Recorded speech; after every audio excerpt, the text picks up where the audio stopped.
Welcome back to Built to Sell, Built to Buy. I'm your host, Sam Penny. Today's guest sits right at the heart of something every business depends on, but very few actually understand properly.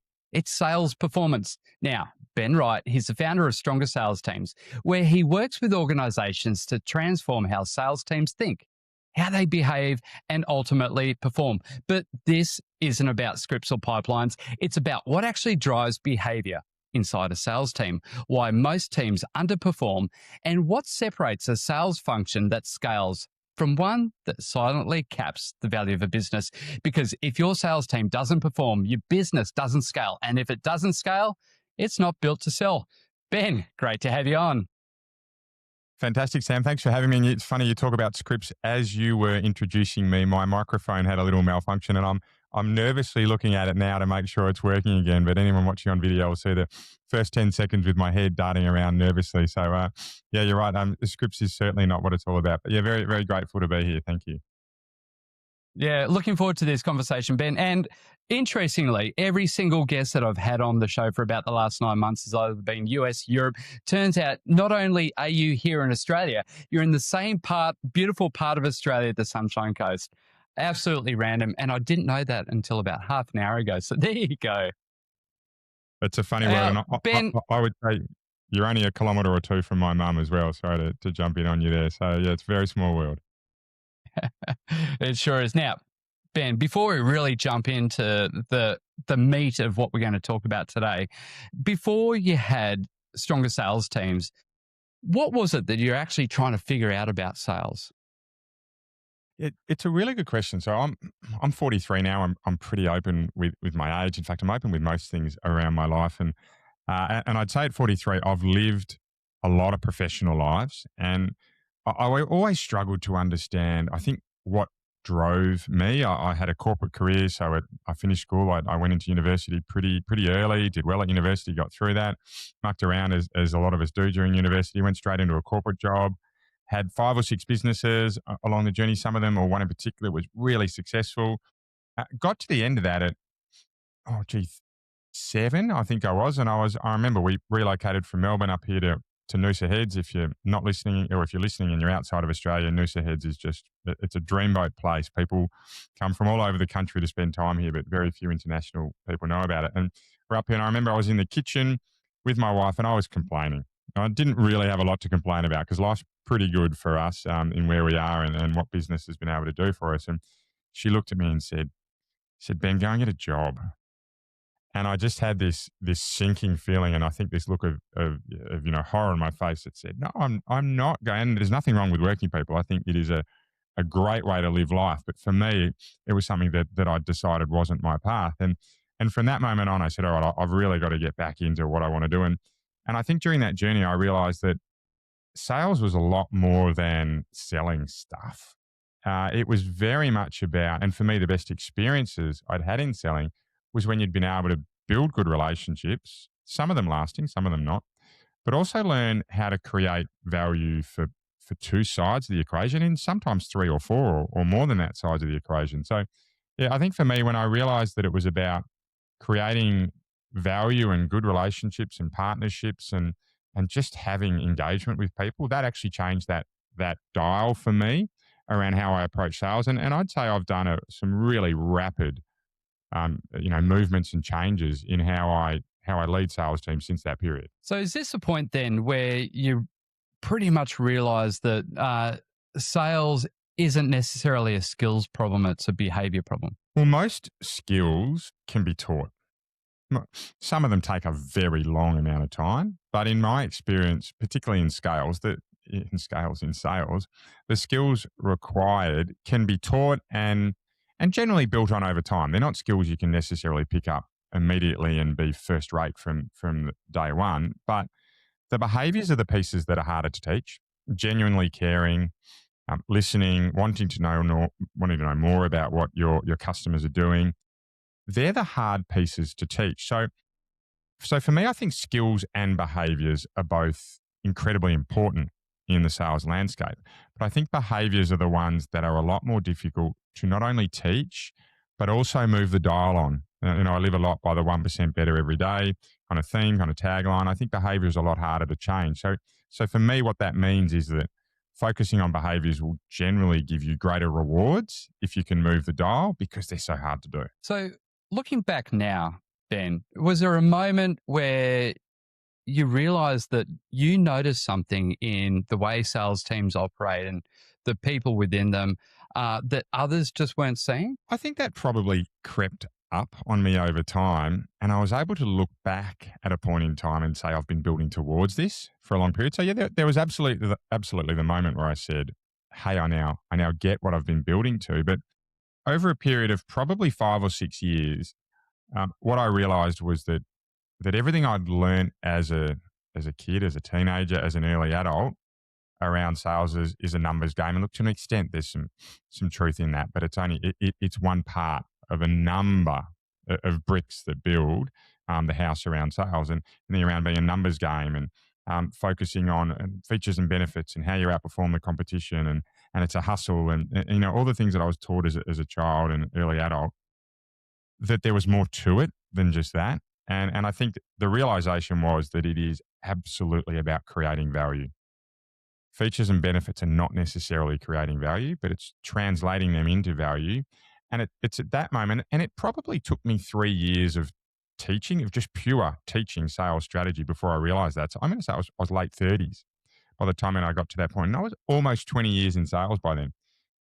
You wish you had known it earlier, maybe, maybe not. But I think at that point in time, that's when I realized there's not enough people that are focused on creating value and too many people focused on all the traditional approaches to selling. It's interesting. I've owned my own companies for about 25 years and they've all been B2C companies. And uh, I've never been one to sell the features and benefits of something. I've always approach sales of trying to create an emotion in someone and sell that emotion and how they connect with that. Now, if I asked most business owners why their sales team aren't performing, if I ran a poll, what do you reckon they would say is their number one thing why their sales team isn't performing? uh, you know what? There's only a few answers I ever get to this. Uh, for the for the sales leader that's not involved in marketing, they'll often say bad leads. For the sales leader that has some engagement around sales and marketing, they'll say lazy sales team. Right, I don't have the right people. And for the sales leader that runs their own business, occasionally here we don't have the right approach. But I think that the number one that I normally get is poor performing salespeople. So then, why is that necessarily wrong? Well, performance is relative to a number of things. The process that you have around you, how you execute that as an individual, and then how hard you work. So I'll often talk around strategy, talent, and energy. This is a concept that's been around for a little while. In my early days, it was strategy, talent, and effort was what I learned. But when you get those three combinations right, that's when you can generally see a powerful sales team. But very rarely, if you don't have those three right, do I see that happening. So it's not always about the individual, but the environment that they're in, the process that's been created, the strategy that the business has built for them. Yes, it's about how hard they work, but also what they focus on. And then on top of that, it's around the training that they have and how they learn and grow, because sales is absolutely a dynamic environment. Things change, and how teams are selling or engaging or building relationships now is different to what it was at the end of COVID, and it's different to what it was at the start of COVID. So, that there are a number of factors going in there, and it's absolutely not just about the individual, but it is a subset of it. Then what do you think is probably the biggest lie that we tell ourselves about sales performance? The one it's funny when I get asked the biggest lie, I get asked the questions the biggest, the most important, what happens, the most frequently, and I will often answer those questions to say it's rarely just one thing. There's rarely one silver bullet that changes the performance of a sales team, which is why you hear me pause at times when I answer these questions. But what comes up really, really frequently is that it's all just about numbers. Leads in, quotes out the door, follow-ups had, phone calls made. I have seen so many hardworking, underperforming salespeople across my time that I couldn't possibly count them. But I've also seen, and please, for everyone listening, take this the right way. I've seen a number of lazy salespeople who actually don't work that hard, drive terrific numbers. And so for me, that attitude around numbers, numbers, numbers, how many leads you get out to, right? I think we've got to be really careful that we tell ourselves that you get your numbers up and you will succeed in sales. So obviously, the marketing team and the sales team need to be in a very symbiotic relationship. The quality of the leads coming through from marketing doesn't need to be a huge number, but there must be a lot of cases where you see where, yeah, it's all about, how many leads are we getting in, and it's almost where the marketing team is driven and their KPI is how many leads are we getting in, as opposed to the quality of those leads. You must see that a lot. It's not often enough that I see a sales and marketing team get together and say, right, what are the type of leads we want? What's our ideal customer profile, our ICP look like? What are the type of people we want to be targeting? What's driving their decision? Where do they live? How many people are in the family? What size is the business? What are their goals looking like? It is so rare that I see the teams get together and do that. And the same goes if you have an external marketing team, or if you have an agency doing that work for you. I just don't often enough see that. And then what comes as a result of that is that people fall back to defaults, which is what's the number of leads we're getting. And look, I should equally say I then don't see enough sales teams, once the marketing leads have come in, actually work with the marketing team to say, right, this is how we're going to qualify our leads. And both of those, if you get that right, it has two impacts. One is it will generally decrease your marketing spend, right, because you're getting better leads in that you're not burning. But the really important one is your close rates rise. And I remember working with a business, they had a 9% close rate. They had heaps of leads coming in, big multinational business, billions and billions of dollar balance sheet, 9% close rate. And we did a couple of things to tweak how they were qualifying their leads and how they were first entertaining those leads that came in the door. And then in 6 weeks, that jumped to 16%. So we took a plus 7% on their close rate. Numbers were still low, but we added 75% to their revenue line in 6 weeks just by tweaking how we approach that qualifying and that focus, that early focus on whether or not the leads were the ones we want to deal with. So give me an example then of 2 or 3 tweaks that you made to have such huge results and fast. Yeah, well, the first one's speed. Speed to lead is absolutely critical. And a good lead isn't always about the type of person you're talking to, right? The demographics around that person or the socioeconomic profile, whatever it may be. Often a good lead is around mirroring where they're at in their journey with your energy. So if a lead comes in the door, I'll use myself as an example. I've just had some fencing contractors come around.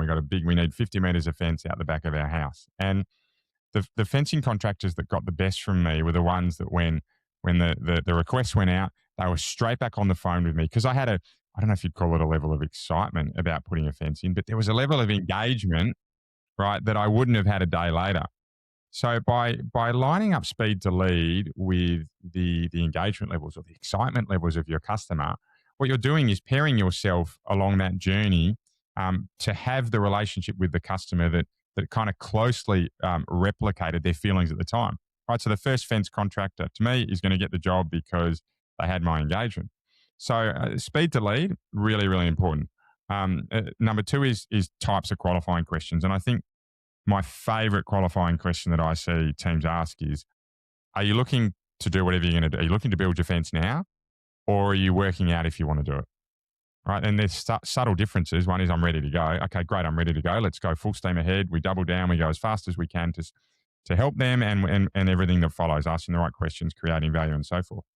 Whereas those that are just looking and still trying to make their decision up, well, then your process changes to, okay, what do we need to do to take you from I'm just looking to, yes, I'm going to do this, and then I've got to pick my provider. Now, of course, we don't ask it like that, but that's the mindset that different teams have from a really good qualifying question. And then you run them into different streams around how you run your sales process. So certainly those 2 approaches are ones that I use really commonly with teams to try and move the dial. And it's funny, right? Like I talk about 1% better every day. I'm an Atomic Habits fan. I've got this guy sitting here. I've got hats and socks and everything we give to teams. And for me, they are 1% better changes. But when you do them again and again and again every single day, they add up to really significant impacts on your team. Yeah, they certainly do. And You focus very heavily on, and I mentioned it early on, uh, how you believe that behavior is greater than skill. You focus heavily on behavior over techniques, but what does that actually mean in reality? So I'll use an example to explain this.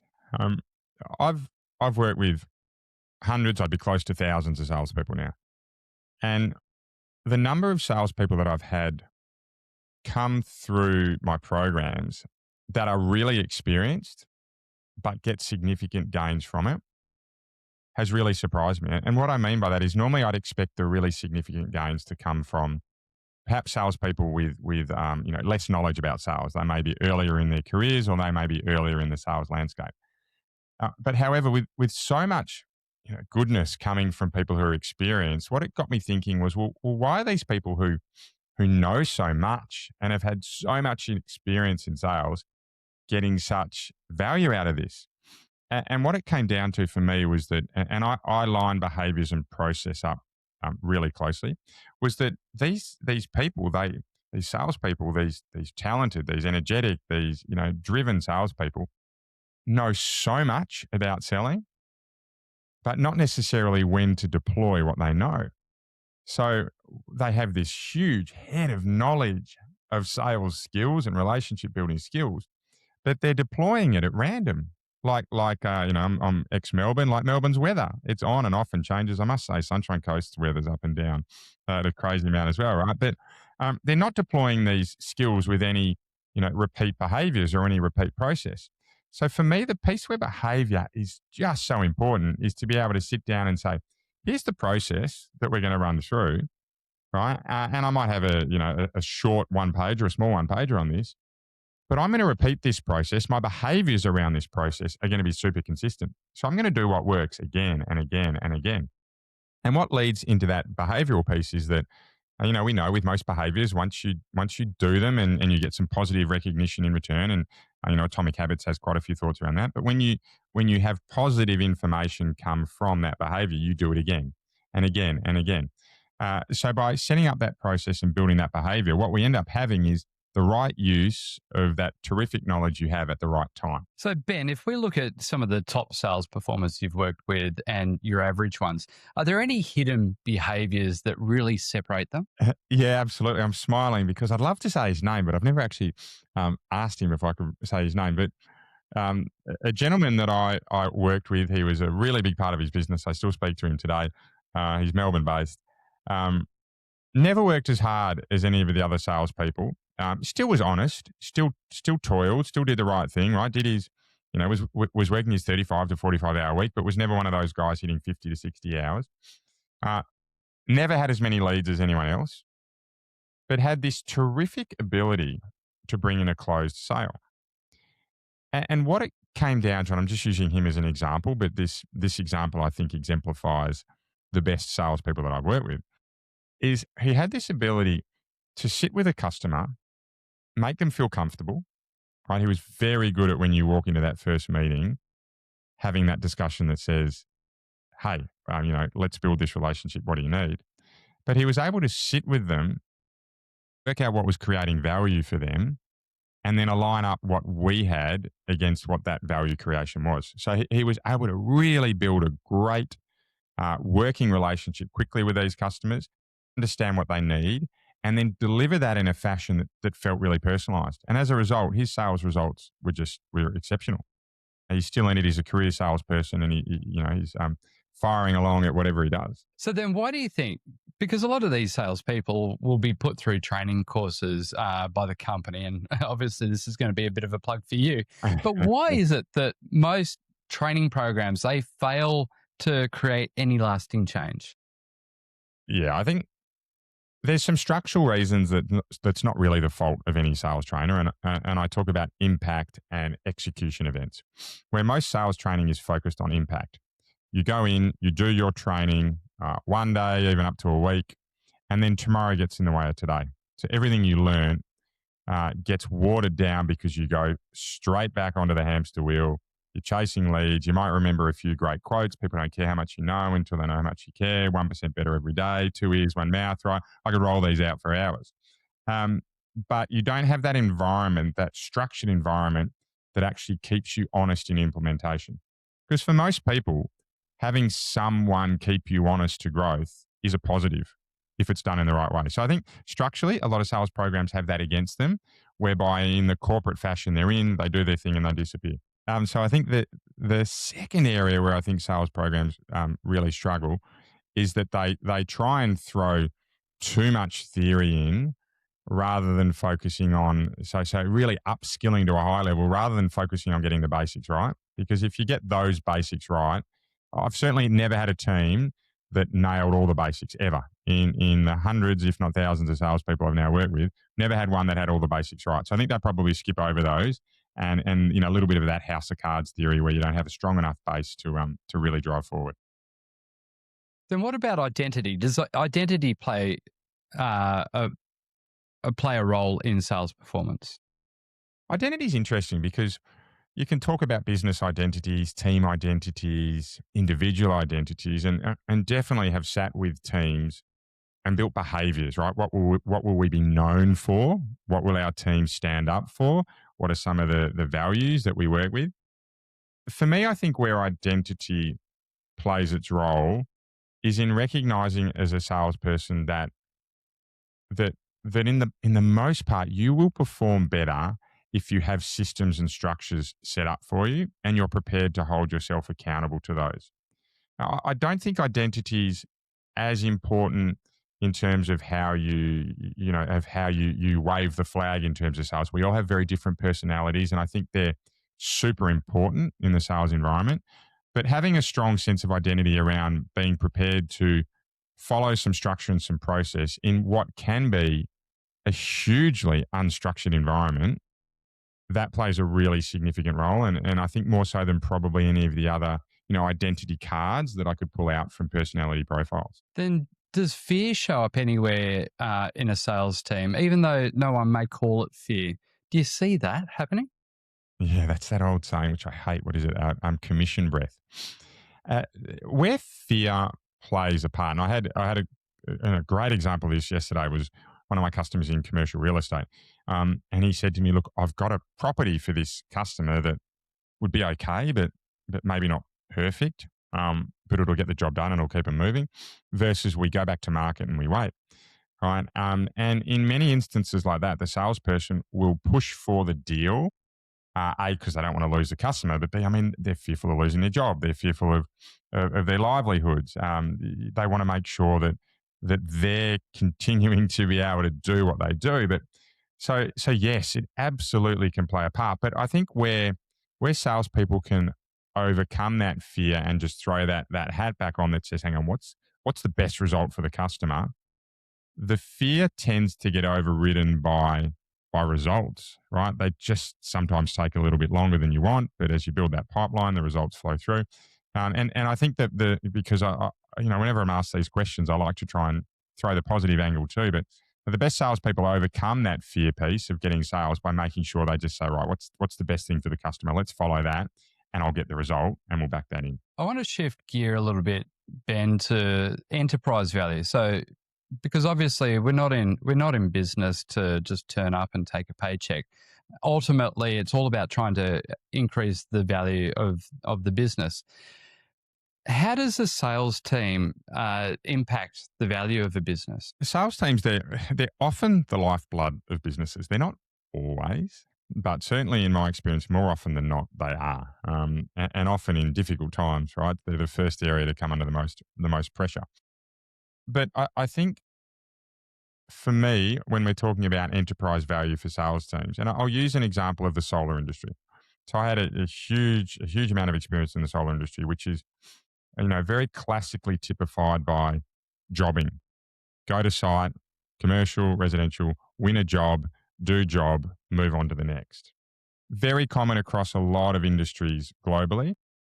And for me, where sales teams can step in here to create enterprise value is when they learn how to really drive that customer lifecycle value.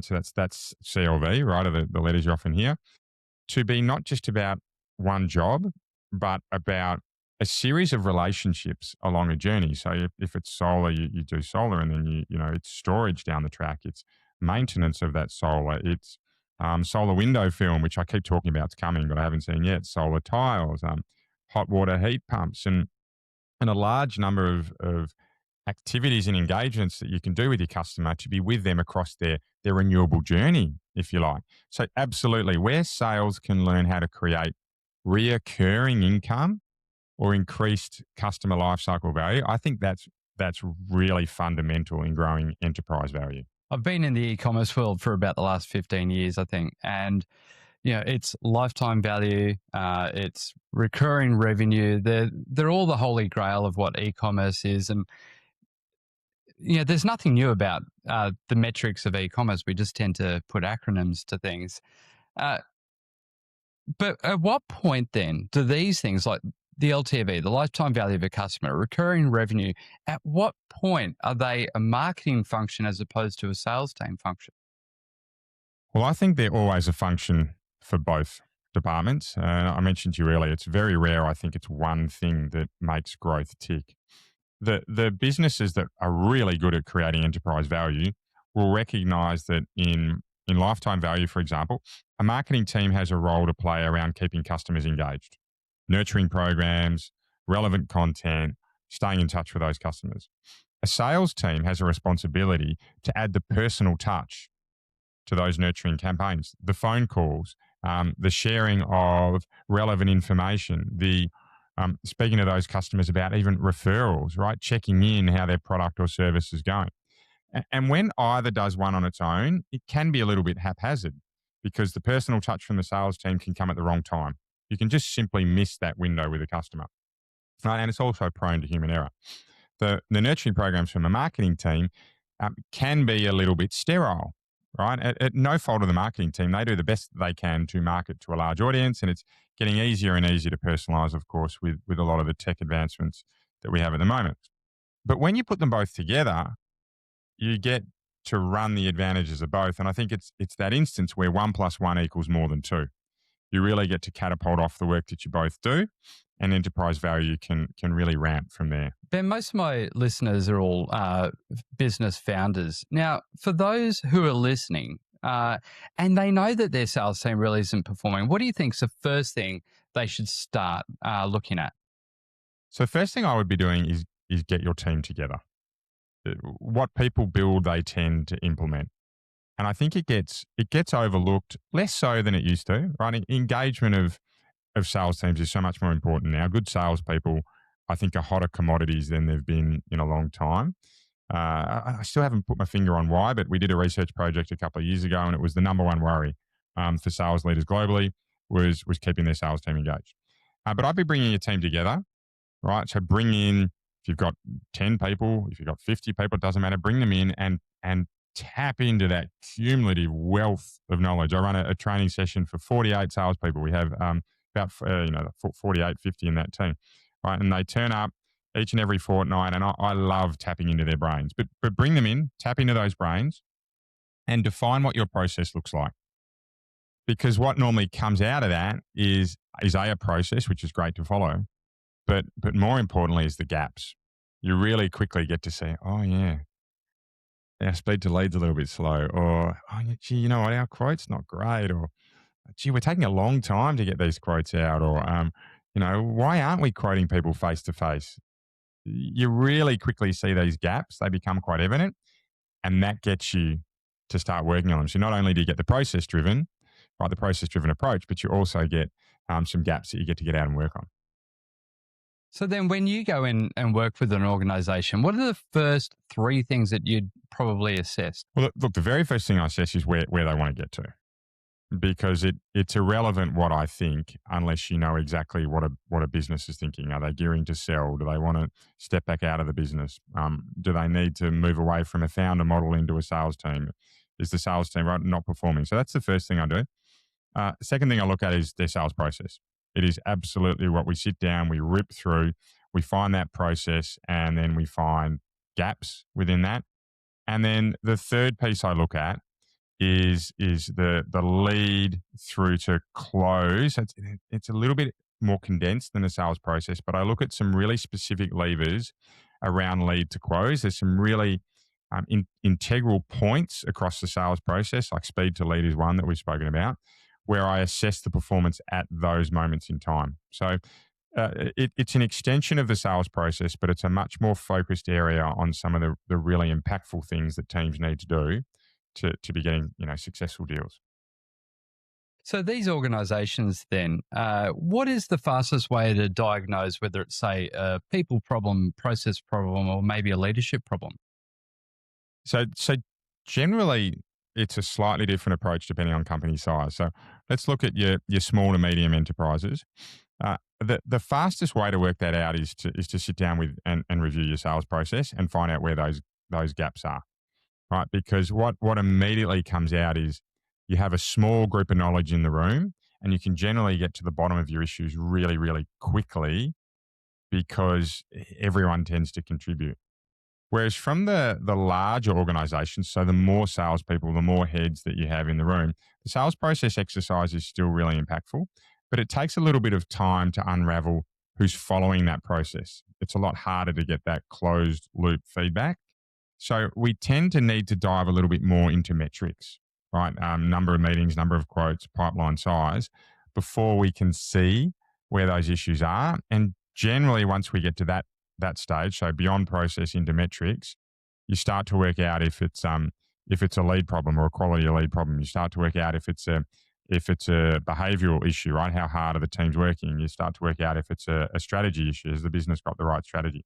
So you generally just need to add an extra layer in the bigger the business gets. But certainly the smaller businesses, you can work through this pretty quickly. In fact, I generally work it out in about half an hour within sitting with small and mid cap businesses around where a lot of those issues are. Man, that must be so invaluable. Look, you've mentioned speed to lead quite a few times. Is that the one thing that you can put in place, change, and have an immediate lift in the performance? Speed to lead is absolutely one of those. For businesses that have inbound leads, if you're not answering those leads when they come in the door, the first question I ask is why? What's getting in the way of you being able to do that? The smaller the business, the harder it is to answer them as they're coming in the door. But for the most part, we're generally able to find a solution that gets leads answered when the phone rings. And then for leads that come in, via a digital version, emails, or website leads as a classic example, same thing, right? You're back to those within 2 hours. It's the Jim's group, Jim's Mowing, right? A lot of them will know them. I learnt that from Jim Penman along the journey, was that 2 hours. That's the golden time to be getting back to customers. So yeah, speed to lead is absolutely one. There's pieces around first impressions. There's pieces around what you uncover at your site inspection or your phone conversation. And then there's pieces around how you deliver the quote. But certainly that is one of the key areas, yeah. I actually interviewed Jim Penman last year on this podcast and my other one called Why Do You Think You Can Do That? Absolutely fascinating guy. He has, I think, 5,000 franchisees right across Australia. If you're Australian, you know who Jim's Mowing is. But his focus on that speed to lead is so critical, and why he's been able to dominate such a competitive market.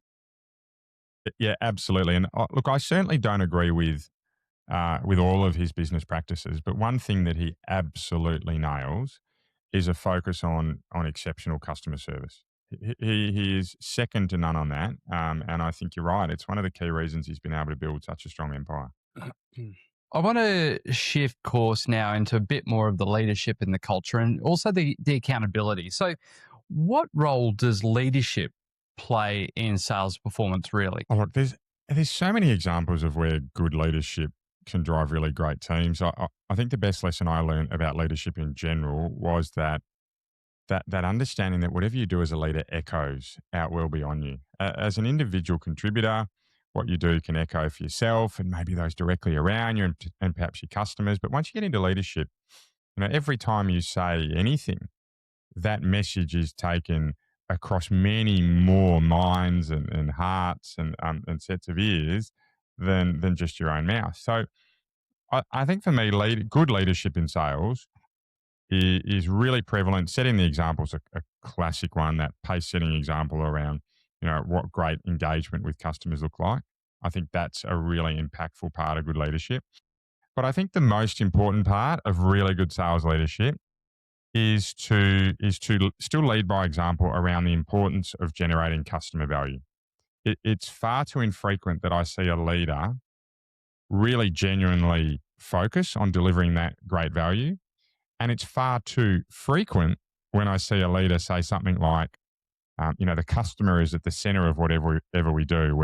We're customer centric. We're obsessed by meeting customer needs and demands. I see that's it's so often most businesses say, but it's really rare that I actually see leaders walk the walk and speak to their customers and ask their customers what they can do better and talk to their sales team about what we're doing well and not so well. So for me, that's the number one role that sales leadership can play is to actually have a look around how you generate that value. Because when you get that right, things tend to flow in sales teams. So you must really see then some leadership that is weakening the whole sales process in the team. Yeah, you're really right, and it's sad because I very rarely see it done deliberately. I very rarely see a leader with a significant a sales leader in particular with a significant shortfall in skill. But where I do see the shortfall is around perspective, is around being able to slow down and say, okay, hang on, what are we trying to do here? Well, of course we're trying to grow our business, but how do we grow our business? Well, we grow our business through great products or services that create great value for our customers who then talk about it to their friends or leave us great reviews or have a great experience in their life from or their business from using the product. And we do it by having a really engaged sales team who believe in what we're selling. And because passion, you can't fake passion. You can't fake it long term. You can fake it for a moment, but you certainly can't turn up day in day out and not show your real true colors around your products and services. So I think there's just it's a training piece, but it's very much a behavioral piece here. Around setting leaders up to not just show the skill needed to lead their business, but to have the right behaviors every single day, to turn up smiling, to be focused on that customer, to be thinking about how you can create that value. Right? That is where great leadership in a sales arena really shines. Then, Ben, if you think of some of the highest performing sales teams you've worked with, how does accountability show up then? Oh, accountability is integral. And often when you say that word accountability, people think, well, it's holding everyone to account is often the response or the general rhetoric we have, but it's actually self accountability rather than so self driven. So having a fire within rather than the fire lit beneath your toes. That's what I see drive really successful teams, right? And that then steps through to those teams being able to sit down and say, okay, we missed. We missed in this instance. We didn't get it right in this instance. How do we improve? How do we do better next time without feeling the consequences? Because let's be honest, salespeople, they are often professional influencers and relationship builders, and there's often healthy egos that come with that. So being challenged by your peers can be really difficult. But the healthiest teams will actually sit down and go, yeah, we didn't get that right. What are we going to do? And they all buy into getting better without being worried that this person's going to do better than me, or I'm going to lose my job, or what's the business going to think of me? That's really healthy accountability. And the same goes at a leader's level for smaller businesses where they're prepared to sit down and sit with someone like me and say, yeah, I didn't get that right. And for me to say, all right, well, what are we going to do about it? How are we going to be better next time? How do we stop making those same mistakes and make sure we are 1% better each and every day? How have you changed your mind on sales over time? Well, I'm 25 years in sales. There's a bit changed. I think in the early days, I really did think sales was about being persuasive, about being able to put forward the best argument around why your product or service was better. And look, I don't think it's a shame that that's what I thought at first, but you had to start somewhere. Everyone's got to start their journey. You're never going to start your journey with perfection. But if you start with a focus on progress, then hopefully you get closer to perfection than those around you. And so I think in those days it was very much about that. But as it certainly then evolved into relationships. I think my second stage was building good relationships. But I don't think that really focused on building good relationships around value. I think it focused more on people liking and respecting me or respecting me. If you can't get both, you go for one or the other. And look, I still go for respect over being liked today. But I think where it really evolved was that it was about building good relationships that focus on creating value, right? Solving a problem or taking advantage of an opportunity that someone either can't do themselves or isn't prepared to do themselves. And it was at that point that I think I became most comfortable with my role as a sales strategist and a sales leader, and have the most confidence to sit down with someone and say, this will work. You've been in sales, Ben, for 25 years. Yeah. What's the difference then between someone who lasts and someone who burns out? Yeah, the shooting star, but versus the diesel engine that just keeps going and going. Um, Look, I think it's having inner peace that what you do really does create better results for people. Gone are the days of really being able to influence. But I think those that have the mindset, and I use an example that I learned from one of the salespeople that I worked with a long time ago, was that, and her comment to me was, Ben, if someone says no to me, I don't get upset, but I thank them because it's given me an opportunity to go and help someone else sooner. And you can throw all sorts of one-liners around drinking the Kool-Aid, and that's just slapstick. But when you slow down and think about it, right now that doesn't drive every day for someone. Oh, you said no, great, I'm going to go help someone else. But I think the concept and the general feeling that comes from that is, I'm here to help people. If I can do it, let's make it happen. If I can't, there are lots of other people that I can do it with. Right. And that creates it's a long-term behavioral mentality that can get you turning up to work each and every day, versus someone that's in there, those that are in there to just chase the money, they end up being more the lone wolves in sales teams. I see a lot succeed in that, but they don't often get the fulfillment, I think, that people that are out there with a bit more. Now, the money's important, right? It's always a combination of, like I've said a few times, but those that recognize that they're in this for some great reasons, right, to help people and build good relationships.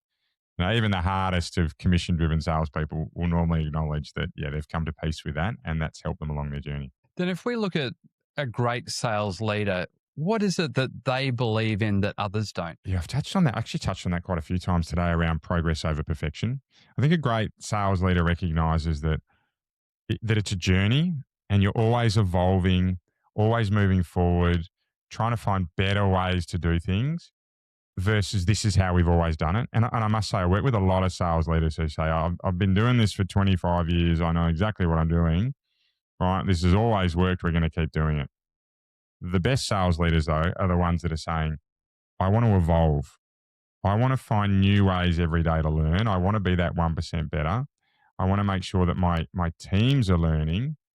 Right. And I'm not afraid if someone in my team, as a business leader or a sales leader, knocks on my door and steps up to take my job, because that then means I've done a really terrific job myself of training them up. So yeah, those that are looking for progress, they're the ones that I see last, and they're the ones that I see build really engaged teams as well. Ben, we're coming towards the end of this amazing conversation about sales, and I want to turn the focus back to the listener and giving them some things that they can immediately implement. Now, if you could leave the listener, the founder, with one shift in how they think about sales, what do you think that would be? Gee, I'm 25 years in sales, and I get asked all the time around one thing you could improve, but I don't know if I've ever been asked one thing around a shift in your focus. Look, for me, I think that any leader I work with, and it's the first question I ask any leader I work with, particularly businesses where founders are carrying the bag and doing the sales, is, are you prepared to be challenged? So I think if a founder could shift their mindset, because often as founders you feel the responsibility to be, the man or woman in charge, and that everyone leads, you lead and everyone follows, and you've got to really have a great great run ship, great run operation to grow. But I think the best founders and leaders that grow their sales are the ones that say, hey, I'm prepared to be challenged. I'm prepared to grow. Let's make this even better than what it was. And it takes away that fear of, this is what we're doing, I don't want to lose business, and replaces it with, hey, I want to be the best I can. And look, I have so many examples of this, but I'll leave it with one. Is I work with a terrific, they're in the kind of the broader landscaping business. I worked with them, and it was about 2 years ago, and their sales were really struggling. I mean, really down. Like, more than 50% down. And we sat down and I asked them to make quite a significant change. I actually asked them to combine 2 meetings into one that they'd normally have with their customer. So really condense it in. And it took a huge amount of courage from this business to say, we're going to change what we've always done. That's built a really good business. And we're going to take that advice and we're going to bring those 2 meetings that we normally run. And I want to be careful. I don't want to give away any of their IP. They're two meetings into one, right? And make it happen. 9 months later, they hit. So they were midway through a year, or they were 3 months into a year. 9 months later, they not only turned around that significant decline, but they had their best year on record. And it was because they had the courage to be challenged, but then the courage to go out and make those changes. Right now, they were significant. They're not always like that. In fact, most of the time they're not. But I have so much respect for the leader of that business. And anytime he calls me, whether I'm engaged with them or not, he's got my ear because he had that courage to be challenged and go and do something different. That's bloody brilliant, Ben. Well done. Ben Wright, this has been a great conversation. What stands out is how you've really reframed sales, not as a process, but as behavior, because when that's right, performance follows. And when it's not, well, it quietly limits what a business can become, including what it's worth. For anybody listening, the real takeaway is simple. Sales isn't just about closing deals. It's about building a system that can perform without you, because that's what makes a business scalable and ultimately sellable. Now, Ben, before we wrap up, where can people connect with you and learn more about your work? Well, that was a great wrap up. Thank you, Sam. Look, I think the best way to get in touch with me is it'll be in the show notes, is a link where I provide a little bit of value to you. We have a look at a couple of parts of your sales process. It's a 20-minute meeting, right? And I've never, ever had one of these meetings where we didn't find some really strong value for a customer. So I definitely suggest you have a look at that.